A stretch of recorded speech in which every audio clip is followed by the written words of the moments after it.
ఇక మన కర్మానికి మనకు ముఖ్యమంత్రి ఉన్నాడు, ఆయనకు తెలంగాణ అంటే తెలియదు, తెలంగాణ నీళ్ళు అంటే తెలియదు.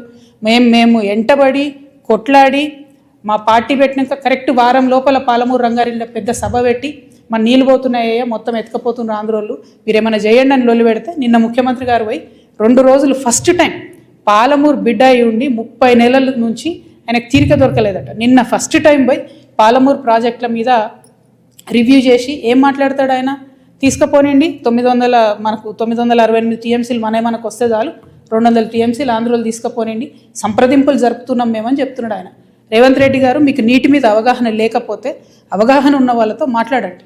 వాళ్ళ ఆంధ్రోలు 200 టీఎంసీలు తీసుకుపోయిన తర్వాత రేపు పొద్దున హైదరాబాద్ నగరానికి పెరుగుతున్నటువంటి భవిష్యత్ అవసరాలకి కృష్ణా నీళ్ళు సరిపోవు, గోదావరి మనకు దిక్కు. నేను రేవంత్ రెడ్డి గారిని డిమాండ్ చేస్తూ ఉన్నా, మీరు కనుక బనకచెర్ల ప్రాజెక్టు కానీ ఇంకో ప్రాజెక్టు కానీ వాళ్ళు 200 టీఎంసీలు తీసుకుపోండి అంటే గోదావరిలో మనకు అడగండి అదనంగా 200 టీఎంసీలు. ఇప్పుడు 968 మనకు హక్కుభుక్తంగా ఉంది, 968 + 200 అడగండి. మీరు అడిగేంత వరకు మీరు బనకచెర్ల మీటింగ్ అటెండ్ అయినా కూడా మీరు తెలంగాణకు ద్రోహం చేసిన వాళ్ళే అవుతారు, మన భవిష్యత్తు నీటి అవసరాలన్నింటినీ కూడా పాతరేసిన వాళ్ళే అవుతారు. మీరు నేను మాట్లాడుకుంటా ముఖ్యమంత్రి గారు అంటారు అబ్కి బార్ కాంగ్రెస్ సర్కార్ అంట, కూర్చునే होता ఆఖరి బారే ఏ కాంగ్రెస్ సర్కార్, ఆఖరి బార్ కాంగ్రెస్ సర్కార్. మరిన్ని అప్డేట్స్ కోసం ఛానల్ ను సబ్స్క్రైబ్ చేయండి. నోటిఫికేషన్స్ కోసం బెల్ ఐకాన్ పై క్లిక్ చేయండి.